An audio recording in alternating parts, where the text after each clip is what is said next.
우리는 이 땅에 살아갈 때 절대적인 기준이 있고 또 상대적인 기준이 있는 것을 보게 됩니다. 근데 절대적인 기준이 비슷한 사람들끼리 살아갈 때는 어떤 절대적인 어떤 기준을 가지고 있는 자기보다 더 아주 뛰어난 사람들하고 어떤 좀 비교가 되겠지만, 사실은 이 어떤 절대적인 기준이라는 것이 어찌 보면 존재할까 이런 생각도 해보게 됩니다. 사실 우리 삶에 실질적으로 많은 영향을 미치는 것은 여기 상대적인 기준이라고 생각이 됩니다. 나하고 비교해 봐서 저 사람이 나보다도 더 앞서가 있느냐, 또 저 사람이 나보다 뒤에 이렇게 처져 있느냐, 이렇게 자기를 중심으로 해서 어떤 상대적으로 이렇게 상대를 보고 평가하는 것이죠. 그래서 우리가 잘 살고 싶다라고 해도 어떤 상대적으로 우리가 잘 살고 싶다라는 그런 표현인 것이죠. 그러니까 우리가 하는 말에 사실은 이 말을 하지 않아서 그렇지 상대적이라는 말을 사실은 늘 포함하고 있다라고 볼 수 있습니다. 내가 참 건강하고 싶다. 그것은 다른 사람에 비해서 상대적으로 건강하고 싶은 것이지, 어떤 절대적인 사실 건강이라는 것은 어떻게 보면 이 세상에 존재한다고 볼 수가 없습니다. 사람은 다 늙고 또 병들고 또 아픈 것은 자연스러운 거지만, 그래도 저 사람이 건강하다라는 것은 다른 사람에 비해서 건강한 것이다. 또 저 사람이 부자다라고 말하면 상대적으로 부자라는 것이지 어떤 절대적으로 부자는 아닐 것입니다. 자, 그런 면에서 우리도 신앙생활을 할 때 우리가 이 하나님의 크심을 알아간다, 또 주님의 이 놀라운 그 은혜를 깨닫는다, 또 주님으로부터 내가 많은 축복을 받았다, 이런 사람은 어떤 모습을 가질 수 있을까? 상대적으로 어떨 것 같아요? 상대적으로 기분이 좋을 것 같아요? 상대적으로 기분이 나쁠 것 같아요? 상대적으로 심령이 가난할 것 같아요? 상대적으로 심령이 부유할 것 같아요?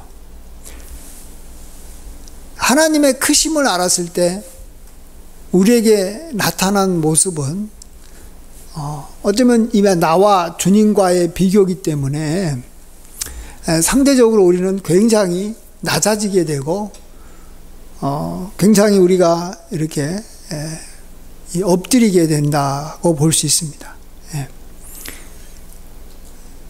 또 우리가 상대적으로 굉장히 죄인이라는 것을 또 깨닫게 되는 것입니다. 주님이 상대적으로 거룩하신 분이고, 주님이 상대적으로 높으신 분이고, 주님이 상대적으로 굉장히 존귀한 분이기 때문에 우리는 상대적으로 비천한 사람이 될 수밖에 없는 것이죠. 그래서 우리는 겸손하게 살아야 된다고 할 때, 자기보다도 이렇게 잘난 사람이 없을 때 겸손하게 살아간다는 건 굉장히 이렇게 어렵고 또 모순이라고 볼 수밖에 없죠. 자기보다 다 이렇게 수준이 떨어지는데 어떻게 자기가 겸손할 수 있겠어요? 교만한 마음이 드는 것은 어쩌면 더 자연스러울 수도 있습니다. 그런 면에서 우리는 주님의 크심을 알아가고 주님의 거룩함을 알아가고 또 주님의 존귀함을 알아가는 것이 우리의 삶을 얼마나 안정되게 하고 얼마나 이렇게 고요하게 하고 또 좀 더 우리 삶을 이렇게 좀 겸손하게 만드는지 모르겠습니다. 그래서 내가 주님을 알고 있는 사람이냐 모르고 있는 사람이냐라는 것을 우리의 그러한 나의 이 모습을 통해서도 알 수 있는 것이죠. 그래서 내가 마음이 낮아져 있으면 주님을 알고 있는 사람이고, 내 마음이 높아져 있으면 그 사람은 주님을 모르는 사람이다, 이렇게 볼 수가 있습니다. 자, 오늘 본문 보시면 예수님께서 권능을 가장 많이 행한 고울들이 회개하지 아니하므로 그때 책망하셨습니다. 그래서 화 있을진저 고라시나 화 있을진저 벳세다야 하면서 정말 하나님께서 그들에게 저주를 하시는데요. 또 이마 가버나움도 마찬가지고 예수님 고향이 있었던 이마 나사렛에서 이렇게 가까운 갈릴리 주변에 있는 여러 고울인데요. 정말로 지금도 이 가버나움에 가면 또 고라신에 가면 지금도 사람이 살지를 않아요. 예. 하나님의 말씀은 이렇게 성경에 기록되어 있어가지고 이 말씀이 살아서 지금도 역사하시고 주님께서 하신 말씀이 이렇게 이렇게 효능이 지금까지도 있는 거죠. 마치 소돔과 고모라가 지금도 사람 사는 곳이 아니거든요. 예. 그곳에 하나님께서 저주하시니까 이 소돔과 고모라가 4,000년, 5,000년, 6,000년 지나도 여전히 사람 안 사는 곳이에요. 못 사는 곳이. 예. 이렇게 이 하나님의 이 저주가 이렇게 무서운 것인데 이 하나님께서 그들을 향해서 이렇게 책망하시고 이렇게 그들에게 저주하셨습니다. 왜 그러냐 그러면 예수님께서 권능을 많이 행했는데 그들이 회개하지 않은 거예요. 예, 회개하지 않은 거예요. 자기 자신을 낮추지 않은 거예요. 우리는 여기서 정말 조심해야 됩니다. 우리가 축복을 많이 받았다. 내가 병을 고침을 받았다. 또 내가 이렇게 부자가 됐다. 내 마음의 소원이 이루어졌다. 그것은 상대적으로 다른 사람에 비해서 내가 한 단계 올라간 거기 때문에 회개가 아니라 어쩌면은 자랑해야 되고 어쩌면 우리가 그것에 대해서 막 기뻐해야 되는 것 같은데 그렇잖아요. 주님께서 권능을 행하셔서 어떻게 됐을 것 같아요? 병든 사람은 병이 낫고 안전병이는 일어나고 귀신 들린 사람은 귀신이 쫓겨났기 때문에 그들이 회개하고 반대로 회개가 아니라 도리어 뭔가 마음이 이렇게 막 높아지고 찬양하고 이렇게 좀 심하게 말하면 교만해질 수도 있는 것인데 도리어 회개하지 않은 것을 인해서 주님은 다시 그들에게 저주를 내려버리는 것을 보게 됩니다. 그때 이 고라신 사람이나 이 벳세다나 또 가버나움 사람들은 그들이 주님을 향해서 자기의 시야를 두고 있었어야 된다고 생각을 합니다. 주님은 정말로 놀라운 분이라는 거죠. 주님은 큰 권능을 행하신 분이시다라는 거죠. 그러면은 그분 앞에 자기 자신이 아무것도 아니라는 걸 보게 되죠. 우리는 그동안에 같은 인간들만 봤는데 나보다 조금 더 잘난 사람이 있을지 몰라도 같은 인간들만 봤는데 예수님을 보니까 저건 하나님의 아들이시라는 거죠. 저건 인간이 아니라는 거죠. 예. 그럴 때 예수님 앞에 엎드리고 자기 죄를 고백하고 자기가 정말 얼마나 연약하고 부족한 존재인지를 그 권능이 많은 예수님을 보면서 깨달아야 된다는 것입니다. 그런데 깨닫지 못한 거죠. 그러니까 이번에는 또 예수님께서 그들에게 아예 그냥 그들이 원래는 낮아져야 되는데 낮아지지 않으니까 이제는 강제적으로 낮아지게 해버리는 거죠. 그게 바로 저주를 받아서 이렇게 이 소돔과 고모라 같이 돼버리고 그들이 정말 사람 살 수 없는 곳으로 하나님께서 그들을 낮춰버린다는 겁니다. 예. 우리는 어떤 길로 가야 되겠습니까? 우리는 하나님께서 우리에게 축복해주고 우리에게 잘해주고 놀라운 은혜를 베풀어 주셔가지고 우리가 회개하고 겸손해지는 길로 가는 게 좋겠습니까? 주님을 바라보고 주님을 보니까 상대적으로 너무 내가 부족하고 연약해서 회개하는 모습으로 가야 되겠습니까? 아니면 주님께서 우리를 강제적으로 이렇게 막 저주하고 화를 내려가지고 우리가 낮아져가지고 거기에서 우리가 회개하고 우리가 거기서 참 우리가 이렇게 낮아진 모습으로 가야 되겠습니까? 우리는 다 그 답은 우리 모두가 다 한 가지입니다. 주님의 큰 권능을 경험해서 주님의 그러한 큰 은혜를 받아서 우리가 낮아지는 걸로 가는 것이 우리가 저주를 받아서 낮아지는 가는 길로 가는 것보다 몇백 배 더 좋다라는 것입니다. 그래서 우리는 정말 하나님 앞에 큰 은혜 받고 하나님 앞에서 이렇게 우리가 축복을 받아서 잘 때면 우리는 반드시 우리 죄를 회개하고 우리가 낮아져야 됩니다. 그래야지만이 우리가 계속해서 하나님의 축복을 받아도 이렇게 아무런 부작용이 없이 원래 그 축복이 주님의 크심을 알아가는 거였기 때문에, 그러니까 우리가 받은 축복보다 더 중요한 것은 주님을 알아가는 거예요.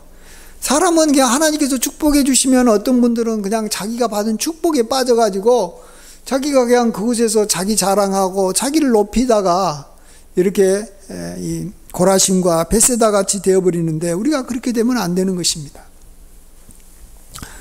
성경에 많은 인물이 있지만 정말로 우리가 이 베드로의 굉장히 중요한 장점이 있는 걸 여러분도 잘 아실 겁니다. 베드로가 왜 예수님의 수제자가 됐고, 왜 베드로가 이렇게 나중에 또 예수님을 이렇게 배신하기도 했지만 끝까지 하나님께서 그를 붙잡아 주시고 그를 이렇게 높이시느냐. 베드로는 예수님을 바라보고 있는 면에서 그 누구보다도 탁월했어요. 자, 한 번은 이제 베드로가 밤새도록 이렇게 배에서 이렇게 이 고기를 낚았는데, 이 그물을 쳤는데 고기가 한 마리도 못 잡고 이제 그물을 이렇게 걷어가지고 씻고 있는데, 아침에 예수님께서 이렇게 배에 오르셔가지고 자기를 따르는 많은 사람들에게 하나님 말씀을 가르쳤어요. 그러다가 이제 예수님께서 베드로를 보고 너가 저 이미 깊은 곳으로 그물을 던져라 이렇게 하실 때, 이 베드로는 그 말에 순종을 했어요. 원래는 이렇게 밤새도록 이렇게 그물을 던져도 고기도 못 잡았는데 이제 고기가 다 깊은 곳으로 이제 들어가 버리는 그러한 때, 이 해변가에서 그물을 아무리 깊은 곳이라고 해도 던진다고 고기가 잡히겠냐라는 거죠. 그래도 자기 마음을 낮추고 그 예수님 말을 따랐습니다. 그런데 정말로 놀랍게 베드로가 전혀 예상하지 못한 그 엄청난 고기가 이 그물에 끌려오는 것을 그가 보고 배에 고기가 가득 찬 걸 봤습니다. 정말 이 갈릴리 호숫가에 있는 고기들은 진짜 크더라고요. 저도 보니까 이렇게 팔뚝만 합니다. 정말. 예. 큰 고기들이 많아요. 그런 고기를 이렇게 많이 이렇게 그물로 낚은 다음에 이렇게 거둔 다음에 베드로가 고백하는 말을 우리가 잘 봐야 됩니다. 주여 나를 떠나소서 하면서 나는 죄인입니다 라고 베드로가 고백했더라는 거예요. 그런 고백은 베드로만이 고백했어요. 제가 지금까지도 그렇게 많은 기적과 이사를 경험하면서 이런 고백이 참 어울리지 않고 참 말이 안 되는 고백이죠. 막 하니까 얼마나 기분이 좋겠어요. 야, 고기가 많이 잡혔다. 와, 대단하다. 뭐 하나님을 찬양할 수도 있고 예수님에게 감사하다고 표할 수도 있고 기분이 좋을 텐데, 그게 아니라 베드로는 예상치 못한 큰 축복을 받았을 때 그 앞에 엎드리고 예수님을 앞에 죄인이라 하고, 또 나중에는 자기가 그 많은 고기를 이렇게 낚았던 그런 배와 그물을 버려두고 주님을 따르는 것을 보게 됩니다. 왜 그랬을까요? 주님의 그 권능을 보면서 상대적으로 정말로 무능하고, 자기가 이렇게 수십 년 동안 또 오랫동안 이렇게 그물을 던지면서 살았는데 그물을 한 번도 던져본 적이 없는 어부가 아닌 예수님이 얼마나 권능이 많으신 분인가를 그가 알았기 때문에 그가 자기 자신을 낮추고 자기 죄가 생각나고 정말로 자기가 너무 예수님과 함께 할 수 없는, 저 존귀한 분과 함께 할 수 없는 아주 이렇게 비천한 사람이다라는 것을 그때서야 안 겁니다. 그 전까지만 해도 베드로는 아마 그물 던지는데 다른 어부보다 더 뛰어났을 수도 있고, 못해도 어느 정도는 고기를 낚았기 때문에 그래도 어깨에 힘주고 그런 대로 살았을지 모르겠습니다만, 정말로 크신 하나님 예수님을 봤을 때 그는 이렇게 겸손해진 것입니다. 그래서 이제 베드로가 예수님을 따랐는데 그 다음에 지금 예수님께서 계속해서 이야기해 주는 게 뭐냐 그러면 자기 자신을 좀 따르고 자신에게 배우라라는 이야기를 하고 있습니다. 하나님께서는 지혜롭고 슬기 있는 자에게 자신을 숨기시고 어린아이들에게 나타내 주신다. 그리고 수고하고 무거운 짐진 자들아 다 내게로 오라. 내가 너희를 쉬게 하리라. 그러면서 우리가 너무나 잘 아는 나는 마음이 온유하고 겸손하니 나의 멍에를 메고 내게 배우라. 그리하면 너희 마음이 쉼을 얻으리니 이는 내 멍에는 쉽고 내 짐은 가벼우니라. 이렇게 말씀하십니다. 하나님께서 우리를 예수님의 권능을 보고 상대적으로 이렇게만 낮추신 이유는 우리가 마음이 이렇게 가난하게 또 우리가 이렇게만 낮은 모습으로 이렇게 비천하게만 살아라. 어떤 죄의식에 빠져라. 이런 뜻은 아닐 겁니다. 그런 가난한 심령이 있고 자기가 부족하다는 것을 깨닫고 죄인이라는 걸 알게 됨으로써 정말로 지혜롭고 정말로 거룩하고 정말로 참 존귀하신 예수님을 자기가 따라서 배우고 싶어하는 마음이 이렇게 생기게 하기 위한 것입니다. 그래서 예수님으로부터 끊임없이 배우고 또 예수님을 따라서 계속해서 축복받으면서 살아가기 위한 것이라고 우리가 볼 수가 있습니다. 예수님은 우리를 한두 번의 축복으로 우리를 그냥 복 주시고 그걸로 끝내버리시는 분이 아니라 우리가 한두 번의 큰 축복을 받고 그걸로 인해서 우리의 마음이 가난해져서 주님을 계속해서 따르고 배우려고 한다면 우리가 많은 것을 주님으로부터 배우고 안식을 취할 수 있기 때문에 그렇습니다. 이럴 때 주님께서는 나의 멍에를 메고 배우라. 또 주님의 멍에는 쉽고 내 짐은 가벼움이라. 이렇게 말합니다. 여기서 우리가 배우는 자가 가져야 될 멍에는 뭐겠습니까? 이마 등록금이나 무슨 학비겠습니까? 또 아니면 어떤 이마 부지런한 그런 성격을 가지고 열심히 이렇게 암기하고 공부하는 그런 자세겠습니까? 이런 건 아닌 것 같습니다.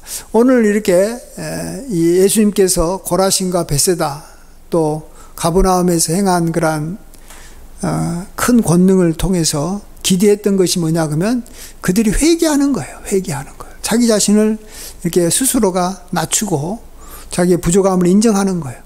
그렇습니다. 우리가 주님을 따른다라는 것은 내가 누군가를 계속해서 따른다라는 것은 내가 계속해서 뭔가가 부족하고 나는 아무것도 아니다라는 걸 인정할 때 그런 것입니다.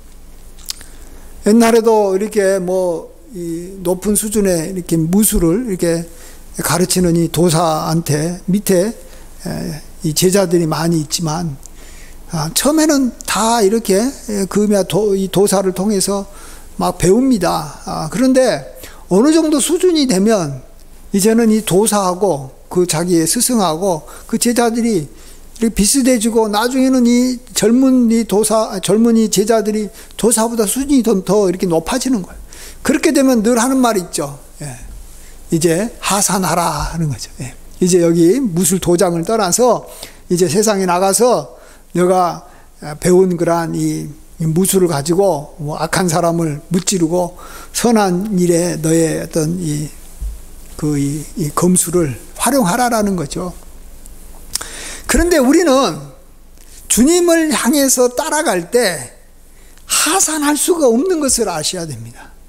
죽을 때까지 우리가 주님을 따라야 되고 배워야 됩니다. 왜 그랬습니까? 우리는 주님의 권능이 나타나고 주님으로부터 가르침을 배우고 주님으로부터 우리가 뭔가 은혜를 받으면 받을수록 하나님이 어떤 분이신가를 계속해서 알아나갈 텐데 그 알아나간 하나님이 세월이 지나면 지나갈수록 계속해서 자기 눈에 더 커져 보이고 더 커져 보이고 더 높아 보이고 더 굉장해 보이기 때문에 내가 이제 이 정도는 됐다. 나도 이제 하산해야 되겠다라는 생각을 할 수가 없는 겁니다. 할 수가 없죠. 그러니까 우리는 그 멍에를 지어야 된다라는 거예요. 어떤 멍에요? 나는 부족하구나. 주님에 비해서. 나는 주님의 거룩함에 비해서 나는 너무나도 죄인이구나. 주님의 그러한 온전함에 비해서 나는 너무나도 부족하구나. 주님에 비해서 나는 아무것도 아니다는 것을 계속해서 인정하고 그걸 시인하는, 한마디로 말하면 나는 죄인으로서이다라는 말이죠. 나를 불쌍히 여겨 주십시오. 나는 죄인입니다라는 말을 하는 그 멍에를 우리는 계속해서 지고 있어야지만이 주님을 따르는 것입니다. 이 멍에를 우리가 벗어버리면 나는 이제 그렇게 불쌍한 사람은 아닌 것 같아. 나는 이제 그렇게까지 죄인은 아닌 것 같아. 나는 이제는 어느 정도는 이제 괜찮은 사람이 됐어. 이런 생각이 되어버리는 순간에, 그리고 다른 사람을 바라보면서 다른 사람보다도 더 내가 의롭게 살고 내가 더 괜찮은 사람이라고 여겨짐으로써 그것을 예수님 앞에서도 그렇게 자기 자랑을 하다가 나는 저 세리보다도 더 여러 가지 면에서 의롭고 나는 말씀을 잘 지키는 사람입니다라고 자랑하다가 결국은 우리는 주님을 따르지 못하게 되는 일이 생기게 된다라는 것입니다. 그래서 우리는 계속해서 처음부터 끝까지 우리는 주님의 제자로 살아야 되는 줄 믿습니다. 나이가 들어도 제자, 많은 권능을 베푸는 그러한 능력이 있어도 우리는 주님을 따르는 제자로 살아야 되는 것이고, 우리가 그러한 권능을 우리에게 주신 주님이 얼마나 더 권능이 많으신 분인가를 알아가기 때문에 우리는 항상 자기 자신이 죄인이고 부족한 자라는 것을 더 많이 인정해서, 어찌 보면 그 멍에를 지는 건데, 그 멍에가 결코 무거운 멍이겠습니까? 이건 어떤 절대적인 수준에서 자기가 이렇게 부족하다라는 그런 멍에가 아니라 예수님과의 비교해서 상대적으로 내가 부족하다라는 거 인정하고 내가 문제가 있다라고 인정하기 때문에 그건 결코 사실은 멍에긴 멍에지만 이건 이 멍에 같지 않는 멍에죠. 어쩌면은 그 멍에는 가벼운 멍에라는 거죠. 내가 다른 사람보다도 더 죄가 많고 내가 악하다 그러면 그건 진짜 무거운 멍에일 수밖에 없죠.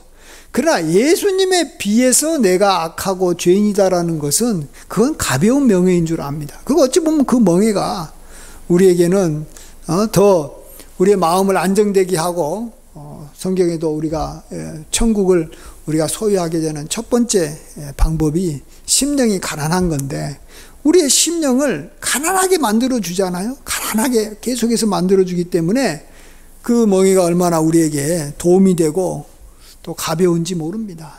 이러한 멍에를 우리가 끝까지 잘 지시고 주님을 일평생 우리가 따라가면서 주님을 배우고, 주님 앞에서는 우리가 항상 어린아이고 결코 지혜로운 자가 아니라는 것을 우리는 늘 고백하면서 우리의 시야를 주변 사람이나 세상과 비교하지 말고 우리가 주님을 향해서 우리의 시야를 고정하시고 주님만 바라보고 주님을 따라가는, 그래서 우리 교회 표처럼 주를 따라감으로 풍성한 삶을 평생 살아가시는 저와 여러분 되시길 주의 이름으로 간절히 축원드립니다.